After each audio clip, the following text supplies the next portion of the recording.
الحمد لله نحمده ونستعينه ونستغفره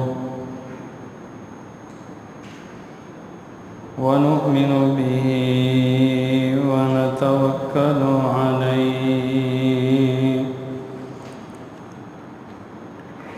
ونعوذ بالله من شرور أنفسنا ومن سيئات أعمالنا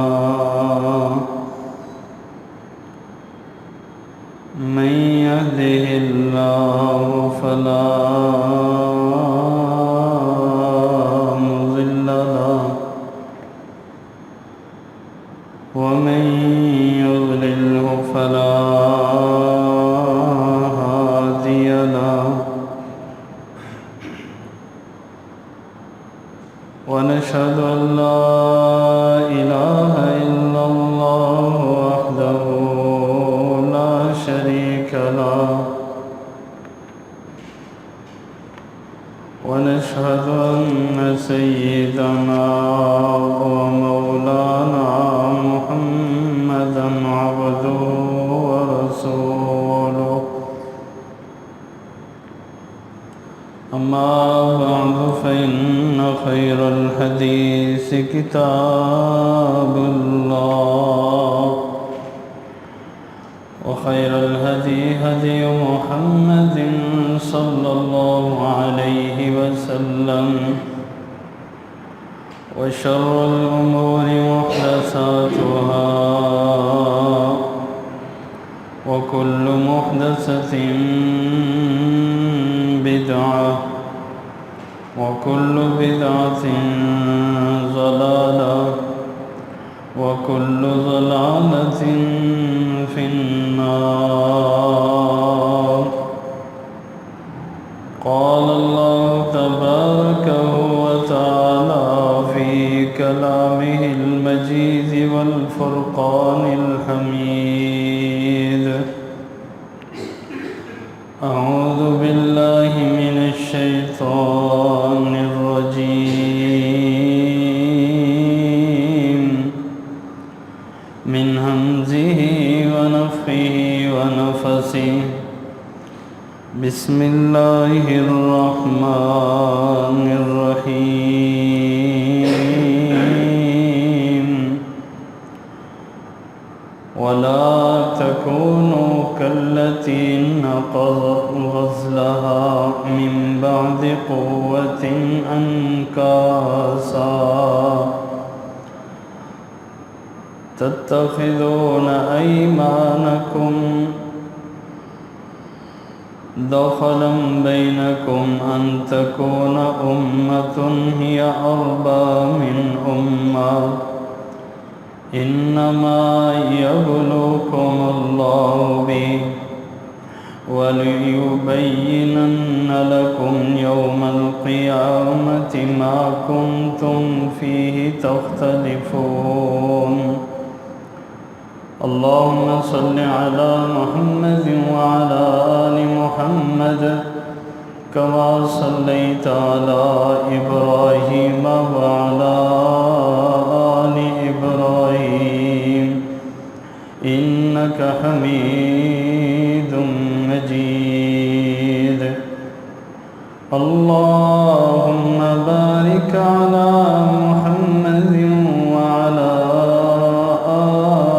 آل محمد كما باركت على إبراهيم وعلى آل إبراهيم إنك حميد مجيد. رب اشرح لي صدري ويسر لي أمري واحلل عقدة من لساني يفقهوا قولي. ہر قسم کی حمد و ثنا اللہ وحدہ لا شریک کی ذات گرامی کے لیے، انگنت و لا تعداد درود و سلام ہوں اللہ کے تمام انبیاء علیہم السلام پر بالعموم اور اللہ کے آخری پیغمبر محمد رسول اللہ صلی اللہ علیہ وسلم کی ذات گرامی پر بالخصوص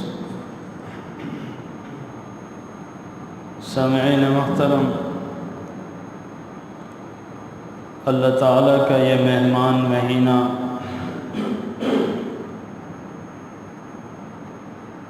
دو یا تین دنوں کا سفر باقی رکھے ہوئے ہے،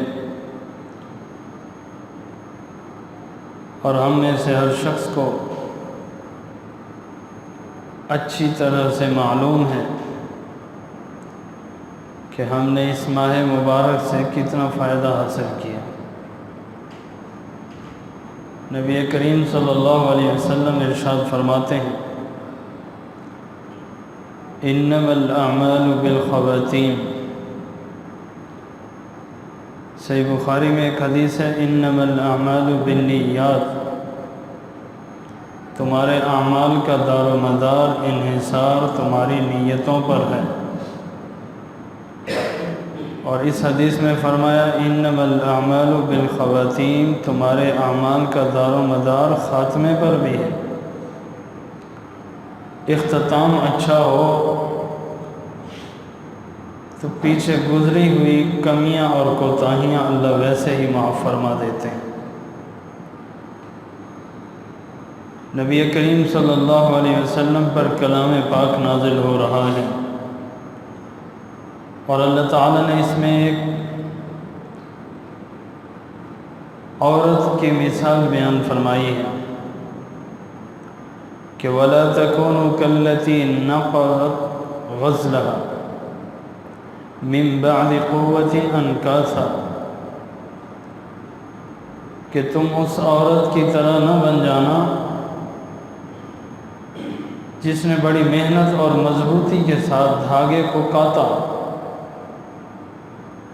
دھاگا کاٹتے ہیں نا چرخے کے ساتھ، بڑی محنت کے ساتھ اس چرخے کو استعمال کر کے دھاگا بنایا، اور جب وہ عین تیار ہو جاتا ہے تو اسے ادھیڑ کے پھینک دیتی۔ اس کی مضبوطی کے بعد اس کو ضائع کر دیتی۔ کہیں تم بھی ایسے نہ ہو جانا کہ سارا رمضان اللہ کی عبادت ڈٹ کر کے کی ہو، اور اختتام عید کی خوشیاں منانے میں اتنا مصروف ہو، اس کو عید کی فکر ہو لیکن یہ فکر نہ ہو کہ میں نے سارا مہینہ اللہ کی عبادت کی ہے اور آج مجھے اللہ نے رخصت نہیں دے دی کہ اب عید آ چکی ہے، اب تمہارے اوپر نمازیں معاف۔ ہمارے ہاں ایسا ہی ہوتا ہے، بدقسمتی سے روزے رکھ رکھ کے پورا مہینہ ہم کمزور ہو جاتے ہیں، اور انسانوں کو منہ کی خشکی کی وجہ سے منہ سے سمیل آنے لگتی ہے، جس سمیل کے بارے میں اللہ فرماتے ہیں کہ جو روزے دار کے منہ سے حمک آتی ہے مجھے وہ کستوری سے بھی زیادہ پسند ہے۔ بھوکا اور پیاسا رہنے کی وجہ سے لوگ میرے ساتھ بات کرنا نہیں چاہتے کہ میرے منہ سے اگر سمیل آ جائے کوئی قریب بیٹھنا نہیں چاہتا، لیکن اللہ فرماتے ہیں یہ میری وجہ سے پیاسا رہا، میری وجہ سے بھوکا رہا ہے، تم اس کے منہ سے نفرت کرتے ہو لیکن مجھے اس کی سمیل سے بھی محبت ہے، کیونکہ میری وجہ سے بھوکا رہا، میری وجہ سے پیاسا رہا۔ اب یہی آدمی جس نے اتنی محنت کے ساتھ روزے رکھے اور عام دنوں میں یہ 1 روپیہ بھی خرچ کرنے والا نہیں تھا، رمضان میں اپنی تجوریاں کھول دیتا ہے کہ عرش والا مجھ پہ راضی ہو جائے، کیونکہ میرے پیغمبر علیہ السلام نے بیان فرمایا انفق یا ابن آدم انفق علیک، آدم کے بیٹے تم مجھ اللہ کی راہ میں خرچ کرو، اللہ تم پہ خرچ فرمائے گا، تم اللہ کی راہ میں دو، اللہ تمہیں ڈبل عطا فرمائے گا، بلکہ 700 گنا اضافے کے ساتھ عطا فرمائے گا۔ اور نبی کریم صلی اللہ علیہ وسلم، آپ صلی اللہ علیہ وسلم کی زندگی کے سارے ایام میرے لیے، آپ کے لیے نمونہ ہے۔ ہم نے دیکھا اللہ کے نبی صلی اللہ علیہ وسلم ماہ رمضان میں قیام اللیل فرماتے، اور ماہ رمضان کے علاوہ تہجد کی نماز پڑھتے تھے، کبھی چھوڑی نہیں تھی۔ اور نبی کریم صلی اللہ علیہ وسلم ارشاد فرماتے ہیں تہجد کی نماز ادا کیا کرو، فَإِنَّهُ دَأَبُ الصَّالِحِينَ، یہ نیک لوگوں کا طریقہ ہے، انبیاء کرام کا طریقہ ہے۔ اور جو شخص تہجد کی نماز بھی نہیں چھوڑتا، اللہ کے نبی علیہ الصلوۃ والسلام ارشاد فرماتے ہیں کہ اللہ تعالیٰ تہجد کی نماز پڑھنے کی وجہ سے اس بندے کی پریشانیاں ختم فرماتے ہیں، اس کے رزق کے اندر اللہ تعالیٰ برکتیں پیدا فرماتے ہیں۔ اور سب سے بڑی بات جو آج کے موجودہ وبا کے ساتھ تعلق رکھتی ہے وہ یہ ہے، اللہ کے نبی علیہ الصلوۃ والسلام فرماتے ہیں کہ اللہ تعالیٰ جب انسان وہ تہجد کی جو نماز ہے قیام اللیل، اس کو قیام اللیل عربی کا لفظ ہے، قیام اللیل رات کا قیام کہتے ہیں۔ جو بندہ یہ کام کرتا ہے اللہ رب العزت اس کے جسم کو، اس کے جسد کو بیماریوں سے بچا کے رکھتا ہے۔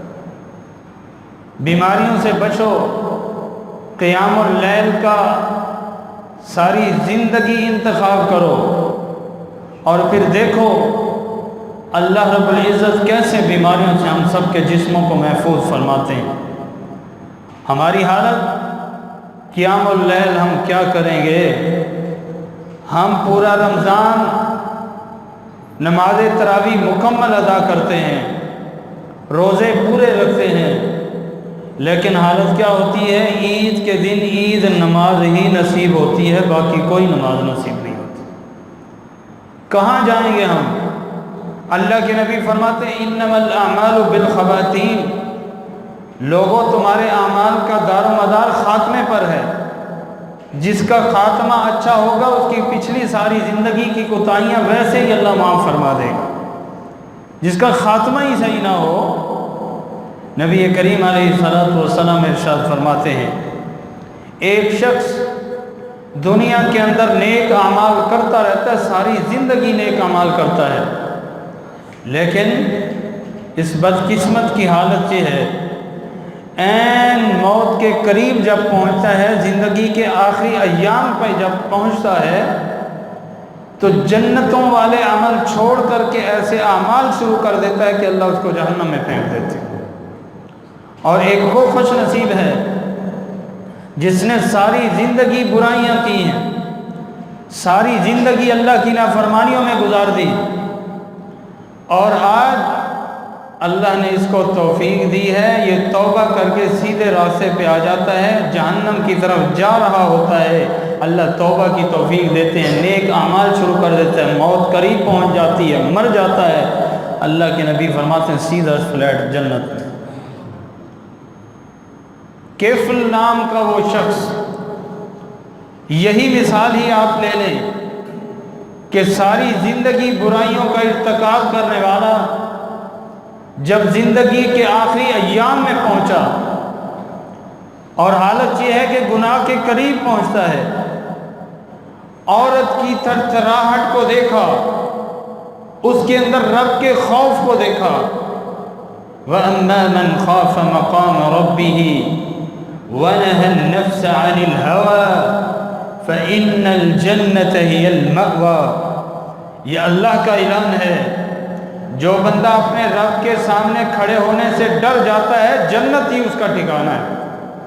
کیفل خوف زدہ ہوتا ہے کہ میری تو ساری زندگی اللہ کی نافرمانیوں میں گزری، اور یہ پاک دامن عورت جو مجبور ہے، زندگی میں پہلی دفعہ وہ بھی اس کی مرضی سے نہیں بلکہ زبردستی اس کے ساتھ ہو رہا ہے، اور یہ اتنا ڈر رہی ہے، میری تو ساری زندگی کالے کرتوتوں سے بھری پڑی ہے نا،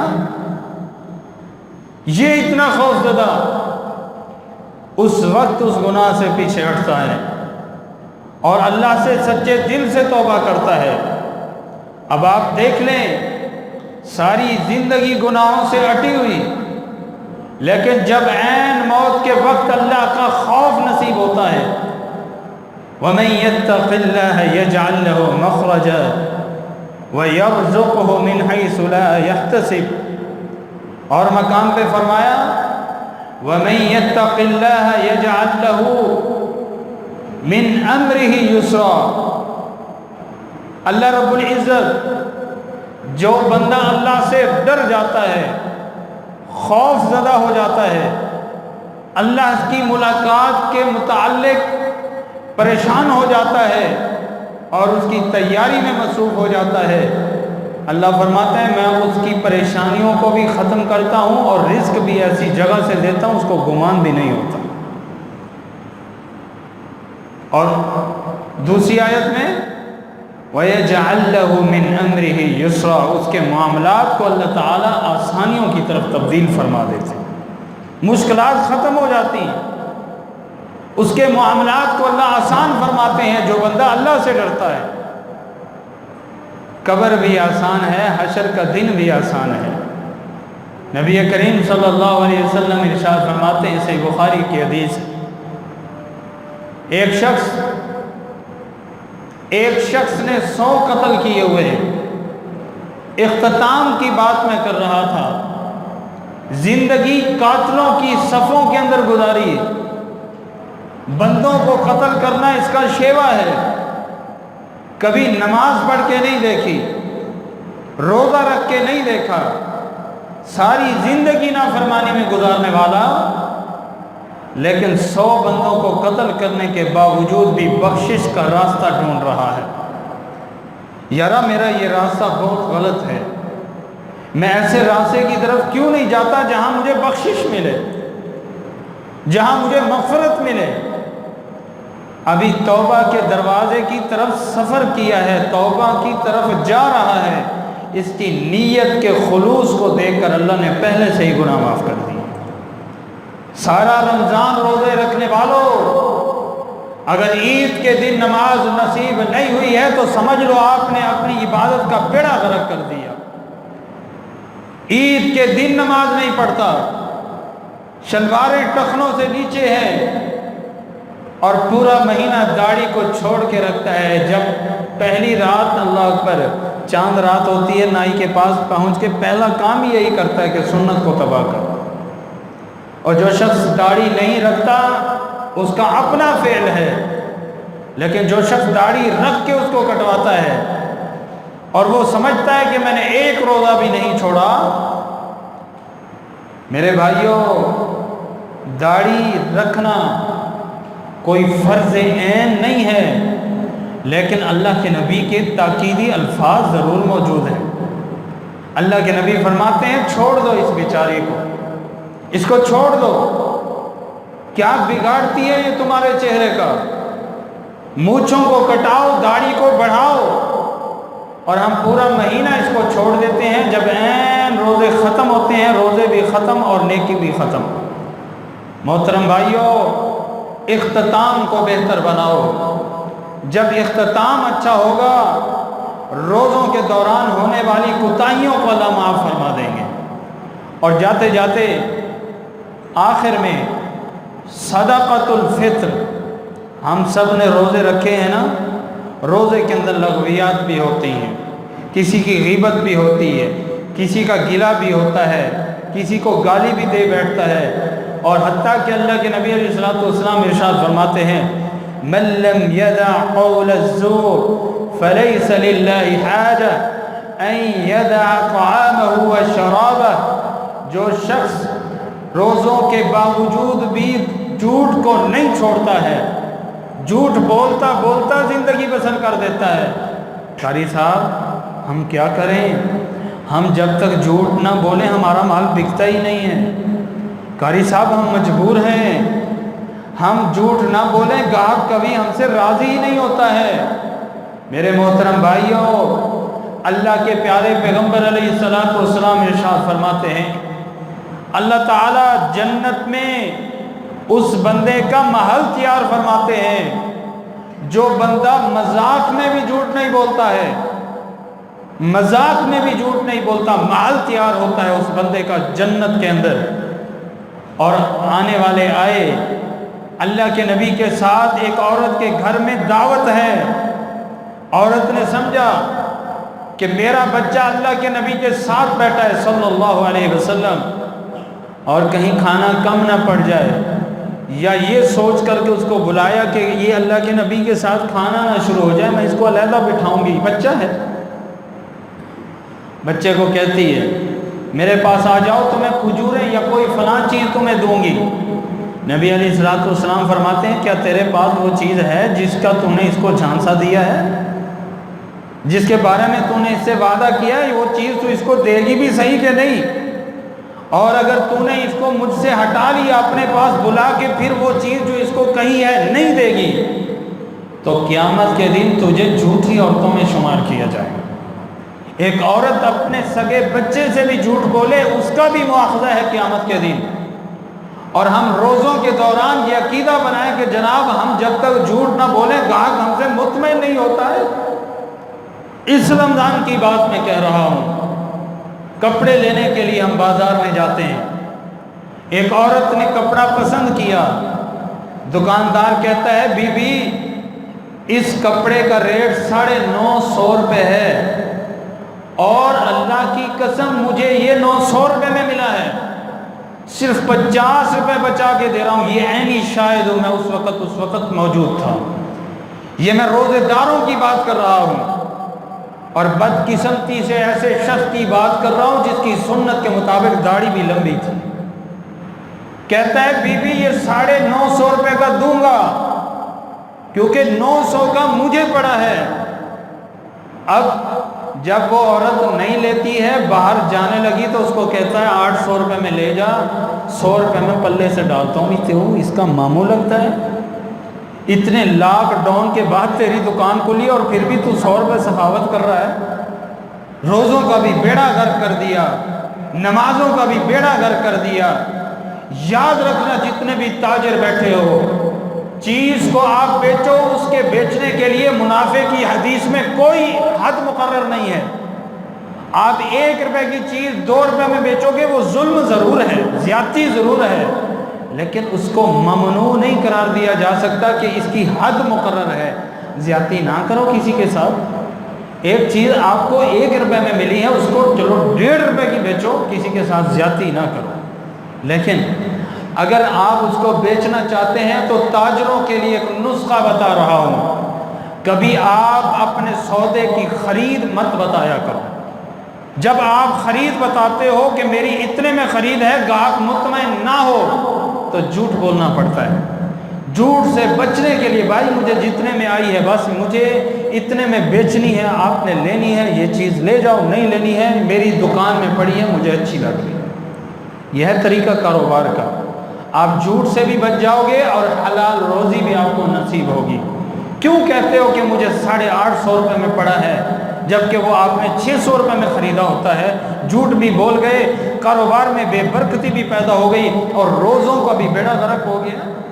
اللہ کے نبی فرماتے ہیں جو بندہ روزہ رکھنے کے باوجود جھوٹ بات سے باز نہیں آتا، اللہ کو اس کی کوئی حاجت نہیں ہے کہ وہ بھوکا رہے یا پیاسا رہے۔ اگر یہی بندہ سنت کے مطابق روزہ رکھے، اس کے منہ سے سمیل بھی آئے تو اللہ اس کو بھی ناپسند نہیں کرتا۔ لیکن یہی شخص اتنی مشقت برداشت کرنے کے بعد بھی، اگر روزہ رکھنے کے بعد بھی یہ بندہ شام کو جھوٹ بولتا ہے تو سمجھ لے اس نے ساری محنت کو برباد کر دی ہے۔ میں نہیں کہتا، تیرے میرے پیارے پیغمبر محمد رسول اللہ کی بات ہے صلی اللہ علیہ وسلم۔ اختتام اچھا کیجئے، عید کے دن آنے سے پہلے، نماز عید سے پہلے 2 دن کے اندر بھی صحابہ کا عمل ثابت ہے. آپ نے روزے رکھے ہیں، روزے کے اندر کمیاں کوتاہیاں ہو جاتی ہیں تو فطرانہ اس کے عوض کے طور پر اللہ نے مقرر کیا. یہ جو فطرانہ آپ دیتے ہو، روزوں کے دوران جھوٹ بول گیا بندہ، غیبت کر گیا، کوئی چھوٹے موٹے بڑے چھوٹے گناہ ہو جاتے ہیں، فطرانہ دینے سے اللہ ان کوتاہیوں کو معاف کر دیتے ہیں. اور ہم یہ کوشش کرتے ہیں کہ فطرانہ بھی ساکو ہی بچے ہیں. فطرانہ دینے کے لیے بھی لوگ بعض ایسے ہوتے ہیں تیار نہیں ہوتے ہیں، جبکہ اللہ کے نبی فرماتے ہیں ماں کے پیٹ میں کوئی بچہ ہے تو اس کی طرف سے بھی فطرانہ ہے. ماں کے پیٹ میں ابھی پیدا نہیں ہوا، اس کی طرف سے بھی فطرانہ ہے. اور یاد رکھنا، فطرانہ کھانے والی چیز کو ایک سا جو آج کے تول کے مطابق 2.5 کلو بنتی ہے، 2.5 کلو گندوں کی قیمت دے دیں وہ جتنی بنتی ہے. میرے حساب سے 1400 روپے من تھی، 1400 روپے ایسے چلتی چلو 1500 روپے بھی لگاؤ تو 125 روپے بنتے ہیں فی کس کے حساب سے. پچھلے سال 100 بنتا تھا کیونکہ گندم جو تھی وہ سستی تھی. کوئی بندہ زیادہ وسعت رکھتا ہے، وہ دیکھتا ہے کہ میرا ہمسایہ بہت کمزور ہے اور میرے گھر کے 125 کے حساب سے زیادہ بنتے ہیں کہ 500-600 روپے. یار یہ 500-600 میں کیا خریدے گا؟ اپنی طرف سے دے دیا کر یار، حساب نہ کیا کر. تو حساب نہ کر، انشاءاللہ اوپر سے بھی حساب نہیں ہوگا جب وہ دے گا تجھے. حساب نہ کیا کر. غریبوں کو دیتے ہوئے ہاتھوں کو کھلا رکھو. تم زمین والوں پہ ہاتھ کھلے رکھو. اللہ کے نبی فرماتے ہیں، اللہ نے خود فرمایا انفق یا ابن آدم انفق علیہ، تو دنیا پہ خرچ کر، اللہ تجھ پہ خرچ کرے گا. سوچ کے دے گا تو اوپر سے بھی سوچ کے ملے گا. برکتوں کے دروازے کھولنے کا یہ بہترین طریقہ ہے. اپنے اندر تقوی پیدا کیجئے. وَلَوْ أَنَّ أَهْلَ الْقُرَىٰ آمَنُوا وَاتَّقَوْا لَفَتَحْنَا عَلَيْهِمْ بَرَكَاتٍ مِّنَ السَّمَاءِ. اللہ فرماتے ہیں یہ بستی والے اگر تقوی اختیار کریں، اللہ سے ڈریں، اللہ کی حدود کو پورا کر کے دکھائیں، اس کے ساتھ کیے ہوئے وعدے کو اپنا کے دکھائیں، پھر کیا ہوگا؟ آسمان سے ان کے گھروں کی طرف برکتوں کے میں دروازے کھول دوں گا. ہاں جی، لوگ کہتے ہیں نا کہ اللہ جب دیتا ہے، اوپر والا جب دیتا ہے تو چھپر پھاڑ کے دیتا ہے. چھپر نہیں پھاڑتا، وہ آسمان پھاڑ کے دیتا ہے. تو لینے والا بن. رزق میرے اللہ کے پاس ہے. فطرانہ دو، غریبوں کو دو، اپنے ہمسایوں کو دیکھو. محلے کے اندر جو غریب ہیں ان کو عید کے اندر اپنے ساتھ شامل کرنے کی کوشش کرو. اور سنت تو یہی ہے کہ عید نماز سے پہلے فجر کی نماز کے بعد کھانے کی ہی چیز دی جائے. لیکن آج آٹا بھی عام ہے، کھانے کی یہ چیزیں عام ہیں. بندوں نے کپڑے لینے ہوتے ہیں، بچوں کے جوتے لینے ہوتے ہیں، اور اگر میں اس کو فجر کے ٹائم وہ پیسے پکڑا دوں تو وہ کیسے خریدے گا؟ اس لیے صحابہ کرام کے عمل سے یہ بات ثابت ہے کہ 2 دن پہلے فطرانہ دینا جائز ہے. آپ لوگ جنہوں نے نہیں دیا ہے اپنے محلے کے اندر دیکھیں، آپ کے گھر پڑوس جو بھی آدمی غریب ہے، میرے محترم بھائیو، آپ کا فطرانہ کم بنتا ہے کوئی بات نہیں، زیادہ دے دو تاکہ وہ جا کے کم از کم عید کے کپڑے بچوں کے خرید سکیں، وہ عید کے معاملات کو دیکھ سکیں. میں ایک اکثر یہ عید کے موقع پر حدیث سنایا کرتا ہوں دلوں کو نرم کرنے کے لیے. نبی علیہ الصلوۃ والسلام مجمع میں عید نماز پڑھنے کی طرف جا رہے ہیں اور جاتے جاتے کیا ہوا؟ اللہ کے نبی علیہ السلام نے رونے کی آواز سنی. بچہ ہے، رو رہا ہے، بچہ رو رہا ہے. نبی علیہ السلام فرماتے پوچھتے ہیں یہ بچہ کون ہے، کیوں رو رہا ہے؟ مجمع رکا. نبی علیہ السلام آتے ہیں، بچوں میں دیکھا کہ سارے بچوں کے کپڑے نئے ہیں. ایک بچہ ہے جس کے پھٹے ہوئے پرانے کپڑے ہیں، پاؤں میں جوتا بھی کوئی نہیں. نبی علیہ السلام نے پوچھا یہ کس کا بیٹا ہے؟ کہا اللہ کے نبی اس کا باپ بھی نہیں، اس کی ماں بھی نہیں. میرے پیغمبر علیہ السلام نے پورے مجمع کی وہیں بریک لگوائی. اس غریب بچے کو جس کے ماں باپ نہیں تھے اپنے کندھا نبوت والے کندھوں پہ بٹھایا اور اپنے گھر لے جاتے ہیں. عائشہ اللہ نے تجھے بیٹا عطا فرما دیا ہے. فاطمہ اللہ نے تجھے بھائی عطا فرمایا ہے. حسن و حسین کے کپڑوں میں سے اچھے کپڑے اور اچھا جوتا لے کے آ. اسی وقت پہنایا، جوتا بھی اچھا پہنایا. باقی بچوں کی طرح ان کی جیب میں خرچ بھی ڈالا. باقی بچوں کی طرح ایک سما کر کے لے گئے. بچہ خوش ہو گیا، دعائیں دیتا ہوگا. غریب کا خیال رکھا کرو میرے محترم بھائیوں. بعض ایسے غریب ہوتے ہیں جنہوں نے کبھی کسی سے مانگنا بھی نہیں ہوتا ہے. ہاں جی، نبی علیہ السلام نے غریبوں کی کیٹاگریاں بیان فرمائی ہیں. جو صحیح غریب ہوگا، یہ اللہ کے نبی کا فرمان ہے، وہ روپے کے لیے لوگوں سے ہاتھ نہیں پھیلائے گا، مانگے گا نہیں. اور لا يسألون الناس الحافا، وہ لوگوں سے چمٹ کے نہیں مانگتے. قرآن کہہ رہا ہے غریب آدمی لوگوں سے چمٹ کے سوال نہیں کرتے، بن مانگے خیال رکھا کرو، لوگوں کا خیال رکھو. اور اتنا خیال رکھو کہ عید کے دن وہ ہمارے بچوں کی طرح اپنے بچوں کو کپڑے دلا سکیں اور سارے معاملات میں ہمارے جیسے ہو سکیں، تاکہ وہ ہمارے لیے کم از کم دعا کریں. ہیں جی، عید کے دن کی دعا بھی بڑی اہم ہوتی ہے. نبی علیہ السلام فرماتے ہیں وہ عورت جس نے نماز نہیں پڑھنی ہوتی ہے وہ بھی ساتھ جائے، تاکہ سائٹ پہ بیٹھ کے مسلمانوں کی دعا میں ضرور شریک ہو. اب جس بندے کو میں نے اتنی خدمت کی ہوگی، کیا خیال ہے دعاؤں میں وہ مجھے عید کے دن یاد رکھے گا کہ نہیں رکھے گا؟ میرے محترم بھائیوں، ہم سب خرچ کرتے ہیں، اللہ ہمیں خرچ کرنے کی توفیق دے، اللہ غریبوں کا خیال رکھنے کی توفیق دے. ہمسایوں کے اندر اور یہ بھی تفریق نہ کیا کریں یہ میرا رشتہ دار نہیں ہے، وہ پڑوسی ہے، وہ کسی بھی قوم سے تعلق رکھتا ہے، پھر میرا پڑوسی ہے، غریب ہے، اس کا حق بنتا ہے میں اس کا خیال کروں. بلکہ اللہ کے نبی فرماتے ہیں، ایک صحابی نے پوچھا اللہ کے نبی پڑوسی تو پورا محلہ ہوتا ہے، لیکن کس پڑوسی کا زیادہ؟ کہ فرمایا جس کا دروازہ تیرے دروازے کے زیادہ قریب ہو. ہر بندہ اگر یہی سوچ لے کہ اپنے غریبوں کا خیال رکھے تو کوئی غریب باقی نہ رہے. اللہ سے دعا ہے یا اللہ اس غربت کے دور کے اندر اس وبا کی وجہ سے لوگوں کے کاروبار جو ہے وہ ٹھپ ہو چکے ہیں، حکومتیں بھی پریشان ہیں، رعایا بھی پریشان ہے. یا اللہ ہمارے ملک کی معیشت کو ترقی عطا فرما. جمعہ کا روز ہے، آخری جمعہ ہے، میں ایک دو دعائیں کرتا ہوں، بات ختم کرتا ہوں. اللہ ہمارے ملک کی معیشت کو ترقی عطا فرما، کوئی مسلمان کسی کا محتاج نہ رہے. یا اللہ کوئی مسلمان یہاں غریب نہ رہے. ہمارے ملک کے ترقی کے اندر جو بھی رکاوٹیں اللہ ان سب کو صاف فرما دے.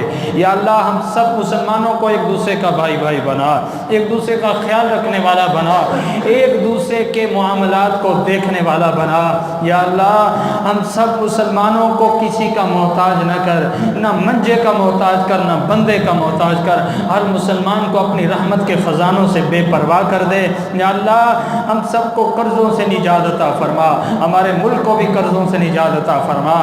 یا اللہ اس ملک کے اندر جتنے لوگ مسلمانوں سے محبت کرتے ہیں تو ان سے محبت فرما.